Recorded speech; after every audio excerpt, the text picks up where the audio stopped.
paz do Senhor. Hoje é a comemoração do Dia das Mães e sempre o Dia das Mães cai no nosso culto de missões. Hoje também é o nosso culto de missões, é o momento que a gente se reúne na igreja para receber conscientização a respeito da nossa missão sobre esta terra como igreja. Como o Senhor nos tem confiado a responsabilidade de anunciar o Evangelho a todas as nações. Eu gostaria de agradecer aos irmãos que têm se esforçado para contribuir com a missionária, apesar da situação em que nós estamos. Tem alguns irmãos que têm mantido a sua fidelidade e têm contribuído com a obra missionária, tanto quanto também alguns irmãos, mantendo a fidelidade, têm contribuído com a obra do Senhor neste lugar, para a manutenção da casa de Deus, para a manutenção da obra de Deus neste lugar. Que Deus os abençoe ricamente. Os irmãos têm se dedicado, e às vezes eu me impressiono com a fidelidade e a dedicação de alguns que passam a semana ajuntando aquelas ofertas que dão no culto e traz a sua contribuição calculando o tanto de culto que viria na semana. Que Deus os abençoe ricamente com esta fidelidade dos irmãos, que a graça do Senhor superabunde em toda a suficiência na vida de vocês, para a glória do santo nome do Senhor. Eu gostaria de convidá-los para comigo ler em Filipenses capítulo 2. Filipenses capítulo 2.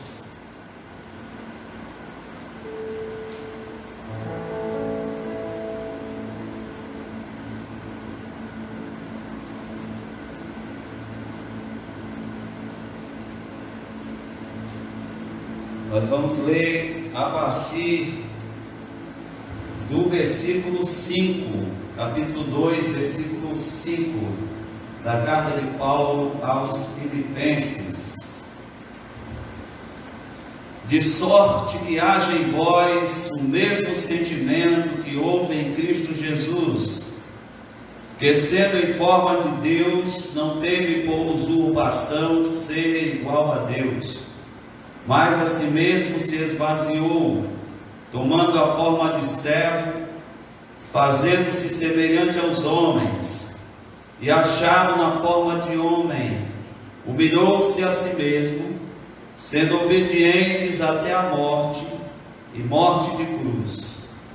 Pelo que Deus o exaltou soberanamente, e lhe deu um nome que é sobre todo nome, para que o nome de Jesus se dobre todo o joelho dos que estão nos céus, na terra e debaixo da terra, e toda língua confesse que Jesus Cristo é o Senhor, para a glória de Deus Pai. Ninguém teve uma missão tão grande, tão elevada, tão importante como a missão de Jesus. Ninguém renunciou tanto para realizar essa missão quanto ele.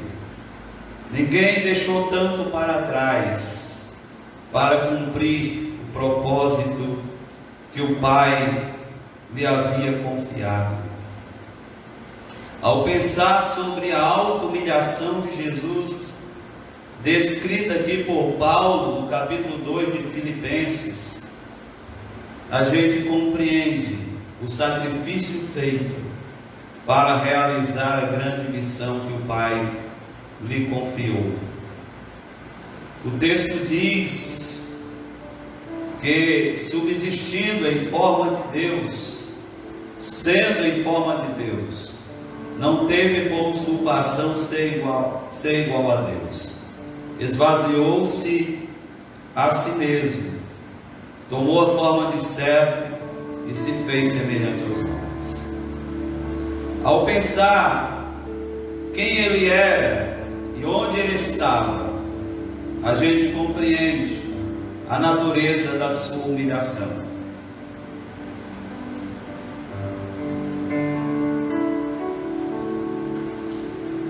Todos nós, nesta vida, lutamos para conquistar as coisas, lutamos para conquistar posição, privilégios, e ao conquistarmos, nós fazemos de tudo para retermos o que conquistamos, para segurar alcançamos. Nós temos aqui o desapego de Cristo com relação à missão que o Pai lhe havia confiado, sendo em forma de Deus, não considerou isto algo que pudesse ser a razão pelo qual ele se apegaria àquilo e jamais tomaria a posição de se tornar quem ele se tornou para redimir a humanidade. O apóstolo Paulo diz que ele é aquele que habita na luz inacessível. Habita na luz inacessível. O apóstolo João diz que no princípio ele estava com Deus, e ele era Deus. Estava com Deus e era Deus. Quando ele orou no capítulo 17 de João, ele disse: Pai, glorifica-me agora com aquela glória que tinha contigo antes que o mundo existisse. Ele fala da glória eterna, da glória antes de todas as coisas. E estando onde estava, sendo quem ele era, a gente compreende o tamanho da humilhação de Cristo. A gente compreende o que ele deixou para trás, as renúncias que ele fez para cumprir a grande missão que o Pai lhe havia confiado. As Escrituras dizem que ele se esvazia, toma a forma de um servo e faz-se semelhante aos homens. Foi tomando em primeiro lugar a forma de servo que ele se submete à primeira exigência para cumprir a sua missão sobre esta terra. Foi tomando a forma de servo que ele se submete àquilo que o Pai tinha colocado como critérios para a redenção da humanidade. E a primeira coisa era fazer-se semelhante aos homens, era tomar a forma humana, era se tornar um ser humano, e se tornando servo, ele aceita esta condição, sendo quem ele era. Não importa que tipo de vida ele poderia ter aqui nessa terra, na condição humana. Não importa se ele escolhesse viver no mais alto nível de vida humana aqui nesta terra, o ser humano mais abastado, mais cheio de privilégios, de riquezas, diante de todas as regalias, de todas as coisas que os homens buscam, vivendo nesta condição, ele ainda seria alguém que estaria vivendo em uma humilhação terrível. É como se nós, seres humanos, se tornasse um inseto insignificante.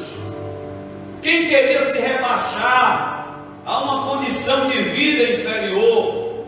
Qual é o ser humano que queria se rebaixar à condição de vida de um verme, de uma lesma? E eu não estou aqui, de fato, afirmando que o ser humano tem essa representação diante de Deus. Estou querendo só apenas ilustrar esse distanciamento de um ser transcendente para o ser humano, deste ser sublime e exaltado, assumindo a condição humana. E se ele assumisse a condição humana nas melhores condições que um ser humano pudesse viver, ainda assim seria algo profundamente humilhante para ele. Quanto mais que ele assume a forma humana em um estado de humilhação terrível, em um estado de humilhação extraordinário. Nós temos nas Escrituras o ser humano criado por Deus caindo da posição que Deus lhe colocou no estado de graça, no estado de bem-aventurança diante de Deus, querendo exceder a posição de ser igual a Deus.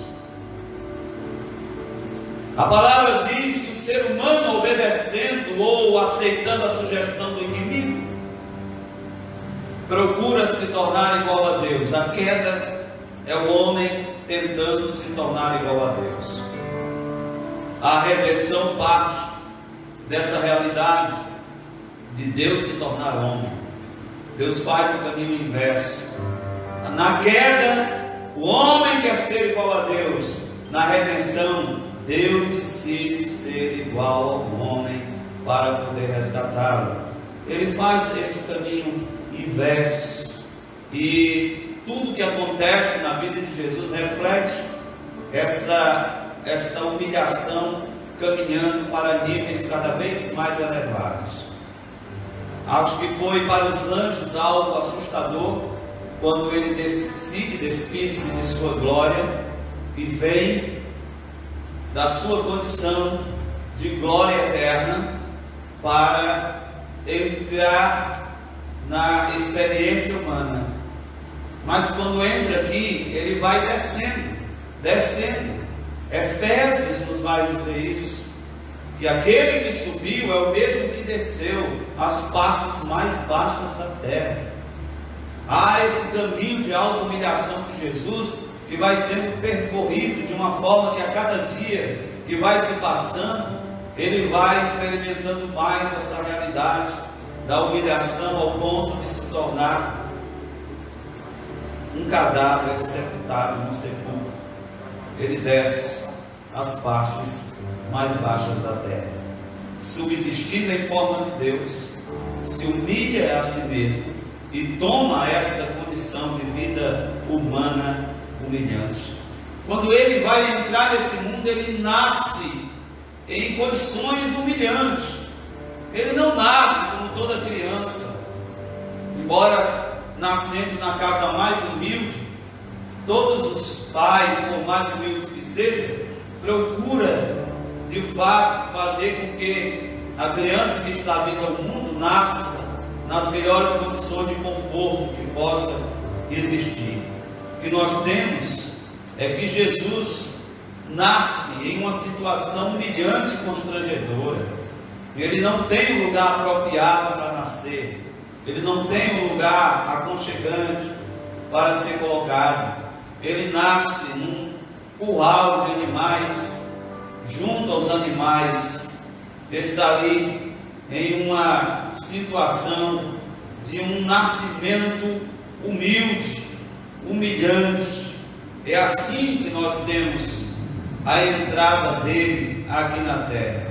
Sua infância não foi nada fácil, sua vida não foi nada fácil. Ele se tornou, como muitos hoje se tornam, em países em guerra, um refugiado num país estrangeiro, quando ainda era muito criança, porque os seus pais teve que fugir por conta das ameaças de morte que vinham contra ele. Então ele foi um refugiado, alguém que esteve num lugar estranho, num país distante da sua pátria. Por quê? Porque escolheu viver nessa condição de auto-humilhação. Sua origem é humilde, por isso foi desprezado. Ele era chamado o Nazareno. Por causa disso, tantas vezes era tratado com desprezo, por ser Nazaré uma cidade insignificante e sem importância. Por que escolher viver uma vida assim? Por que escolher esse caminho da humilhação? Para ensinar que agora o segundo homem seguia o caminho inverso do primeiro. O primeiro tinha tudo que todos nós desejamos e não temos mais. O primeiro tinha todas as condições de privilégios que nenhum ser humano conseguiu. O primeiro tinha um jardim com todas as regalias. O primeiro recebeu a terra para governar sobre todas as coisas. Todas as criaturas dessa terra submissas a ele, com governo absoluto sobre o mundo inteiro, sendo corregente de Deus, sendo aquele a quem Deus tinha confiado toda a criação, privilégios, e ainda nutriu no coração, por causa de uma incitação do inimigo, o desejo de ser igual a Deus.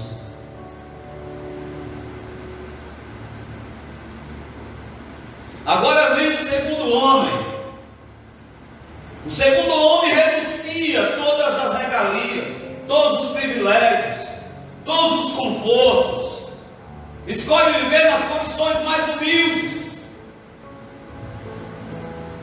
escolhe ser chamado Nazareno, que lhe dava uma batização terrível, por conta de que viria de uma cidade tão insignificante como era Nazaré. Seus pais, sua família era humilde. No dia em que ele foi apresentado, os pais não levaram um animal, um cordeiro, não levaram um cabrito, não levaram um novilho, levaram 2 rolas, 2 pombinhos, que denunciava as condições da família. Aqui se revela a sua humilhação por conta da missão que o pai lhe havia confiado. Quando lhe perguntaram sobre o tributo, ele não tinha dinheiro para pagar o tributo. Ele mandou Pedro pescar. Ele viveu nessas condições. O segundo Adão demonstrou que é possível viver com experiência de grandes privações e ainda assim fazer a vontade de Deus. Quanto aos seus seguidores, que diziam que queriam andar com ele, que queria segui-lo, ele disse: o Filho do Homem não tem aonde reclinar a cabeça.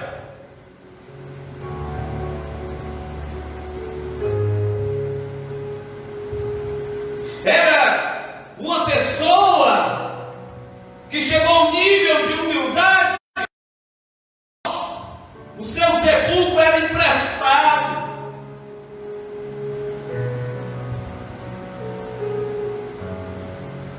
Aquele que abandonou a habitação celestial viveu uma vida de humilhação nessa terra. Ele sofreu preconceito dos homens. Ele sofreu preconceito dos homens. A palavra diz que eles se escandalizavam nele. Eles se escandalizavam nele. Quando falavam a respeito de sua origem, de onde ele vinha, eles diziam assim: pode vir alguma coisa boa de Nazaré? Pode surgir algum profeta da Galileia. Ele sofria preconceito. Ele viveu nessa terra passando pelo preconceito por causa de sua origem, por causa da região de onde ele era. Se ele morasse no Brasil, no mínimo ele seria chamado um nordestino. Era assim que o tratavam, com preconceito, com rejeição. Era assim que ele vivia. Foi tratado com preconceito pelos homens, foi escarnecido e zombado. Tem gente que não suporta nem a mínima afronta, mas ele escutou coisas terríveis. O chamaram de comelão, de beberrão, príncipe dos demônios. O chamaram de endemoniado. E chegaram um dia e disseram que ele era um louco e queriam amarrá-lo. E ainda tinha um apoio da família para isso. Se ele está fora de si, ele está louco, vamos amarrar ele e levar ele para casa. Você imagina só, aqueles anjos não ousam olhar para a sua face, tendo que suportar tudo isso, para se humilhar e nos trazer a redenção. Aquele quem os anjos escondem o rosto, aleluia, sem querer olhar para a sua face, agora escuta as palavras agressivas, aquele rosto que os anjos cobrem para não olhar para ele por causa da sua glória. Aquele rosto levou uma cuspida, aquele rosto levou uma bofetada. Você imagina como é que os anjos contemplaram isso? Você imagina como é que os anjos tiveram que se conter para não se manifestar em defesa daquele que é o Senhor deles?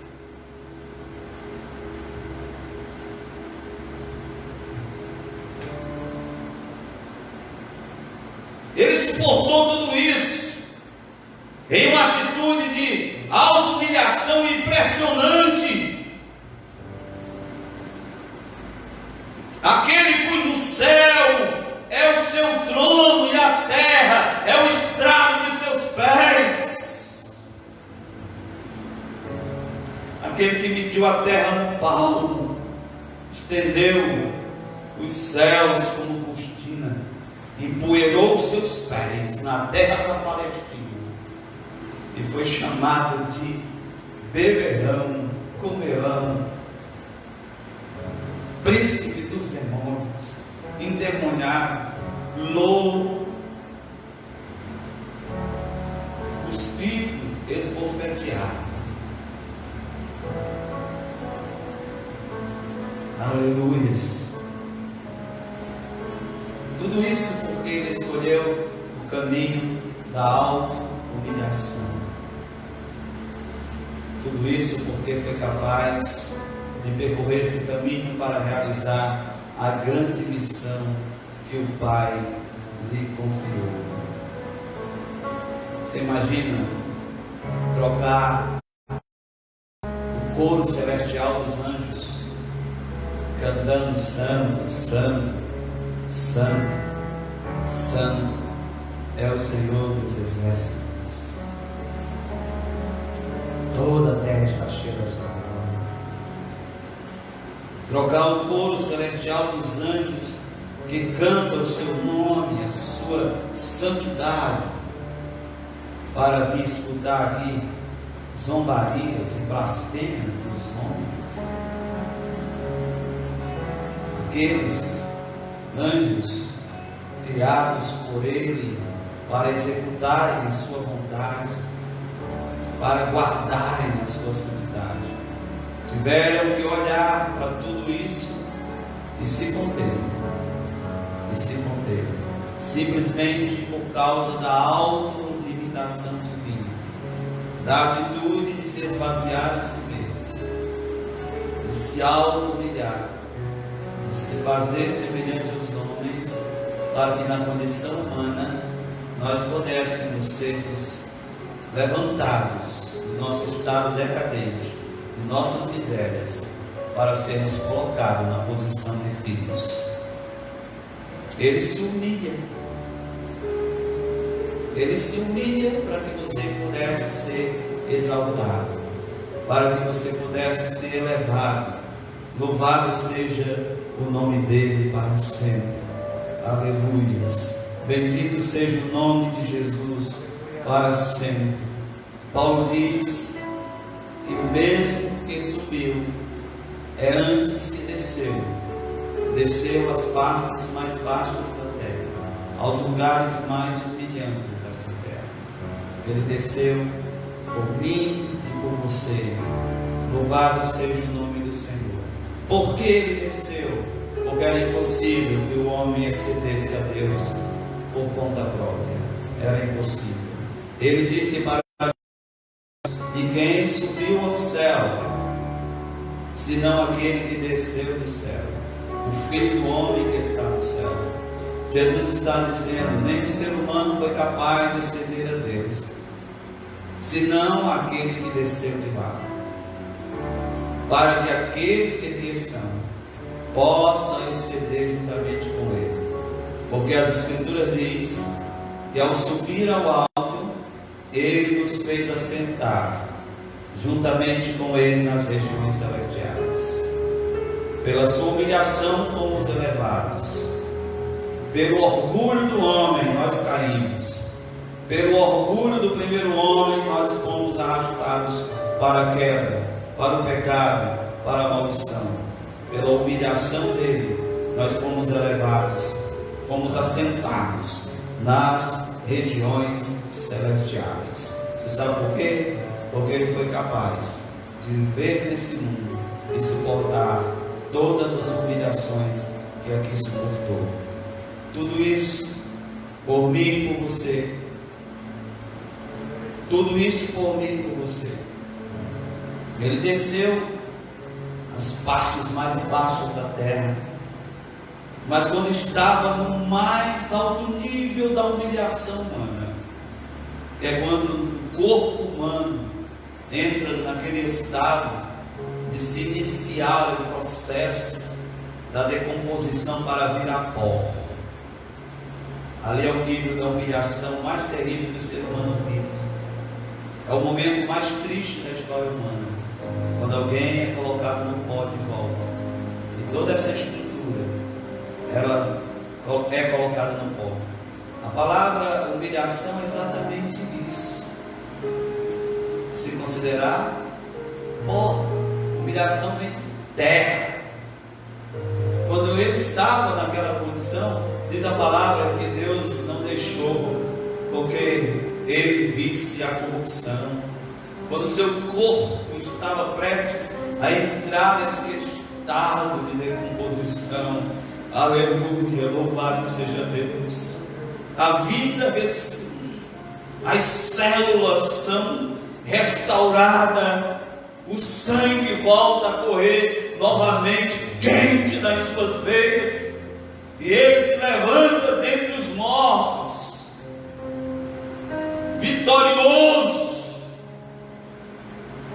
arrancado do mais alto nível da humilhação humana, que é quando o corpo se deita na morte, e da morte ele se levanta.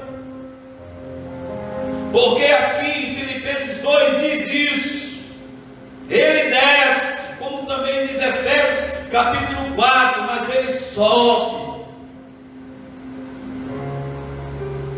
A palavra diz que ele tomou a forma de servo, fez-se semelhante aos homens, foi obediente até a morte. A sua humilhação é a humilhação que o leva à morte.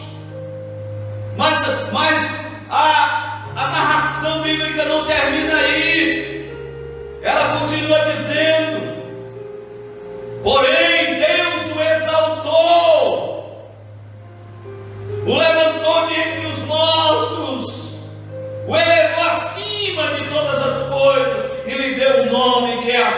acima de todos os nomes.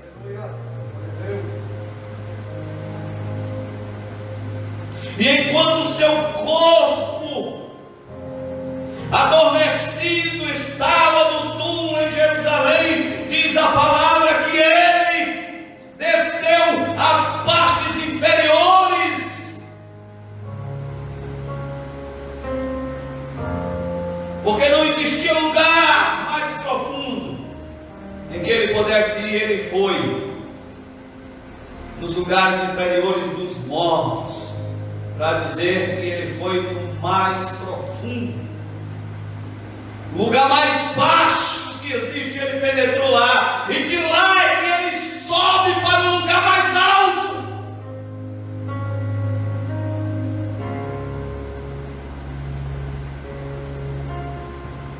Ele sempre esteve lá, mas essa exaltação de Cristo é algo impressionante, porque ele é exaltado agora, trazendo consigo a condição humana.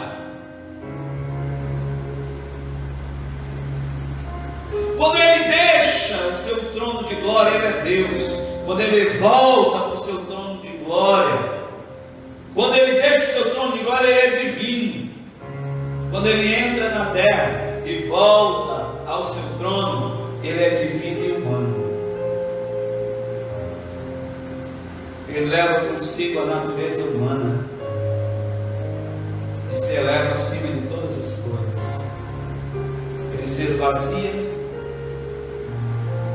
mas quando está no mais profundo, Deus o exaltou sobremodo, de maneira tal que ele tem o nome acima de todos os nomes. E ao nome dele se devem dobrar todos os joelhos, os que estão no céu, na terra e debaixo da terra.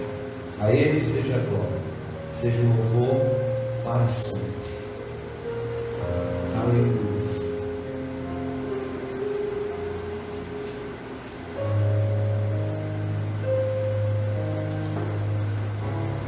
Deus seja louvado.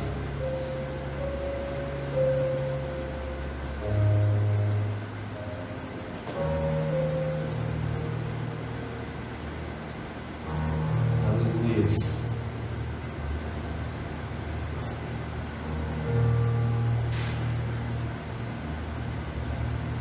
Bendito seja o nome do Senhor.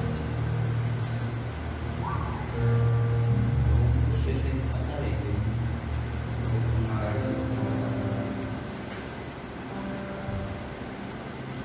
Deus seja engrandecido, aleluia.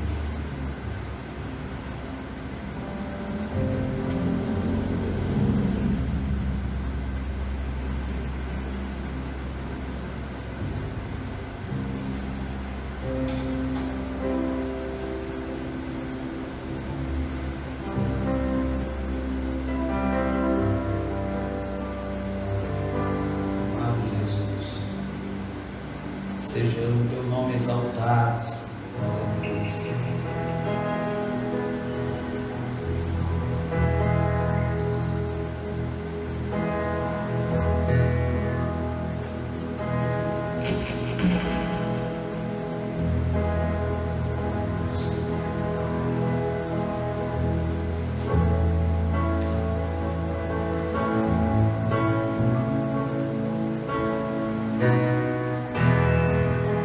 Preciso ser reconhecido por ninguém. A minha glória é fazer com